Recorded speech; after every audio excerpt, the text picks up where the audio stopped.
If you have a set of steps that you are doing on your computer or your Mac over and over again, and you wished there was a way to automate the process, one way to do it is via a macro recorder. Those are available for Windows and Macintosh.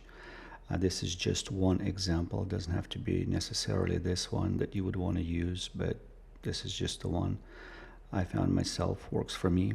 A macro recorder for the Mac. Let me show you what it does. So I'm working with text and logos, and oftentimes what I find myself doing is I need to select the text.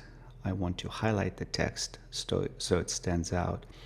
Then I want to translate the text into Russian in my example. And then I want to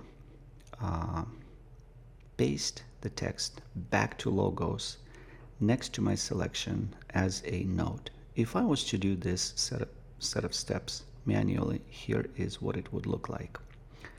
And you can time how long each way of doing things will take if I was to do it manually versus if I let macro take care of it. Now granted, I'm not showing you how to use a macro recorder. I am just giving you an idea of what you could do with a macro recorder. There are lots of videos that will explain individual ways to record in a macro in a given program. But I've already pre-recorded a set of steps. It's really easy to record. Basically, a macro recorder, what it does, it records the mouse movements, clicks, and anything you do with the keyboard. So just to demonstrate how a macro works. First, I'm going to do the set of instructions manually. Highlight the text. I select the text. I highlight the text. Then I'm using the keyboard shortcuts to copy the text.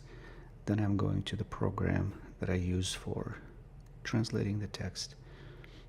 I paste the text here.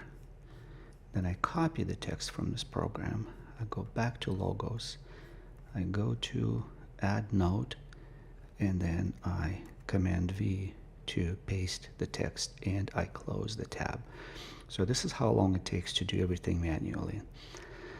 Let's do the same set of steps, except we will let macro do the majority of these steps. I'm going to deselect and remove the highlight. Okay, so back to ground zero. The only thing I'm doing manually now is selecting the text and highlighting it. From there on, I press a pre-established shortcut on my keyboard that I created in this particular macro program, and watch what happens. So I press Command P, which is my shortcut, and look what it does. You can hardly see anything it does because everything is moving so quickly. Things are opening, closing, programs are being switched back and forth, but in a matter of 2 seconds you already had a macro recorder execute the same set of instructions so much faster than you were to do it manually. Macro recording has applications to a lot of different things that you could do on your computer, things that you find yourself doing again and again and again, and you wished, or if you were thinking to yourself, man, I wish there was a way to do it automatically. Well, this is one idea that you can get around it. Hopefully you found this helpful.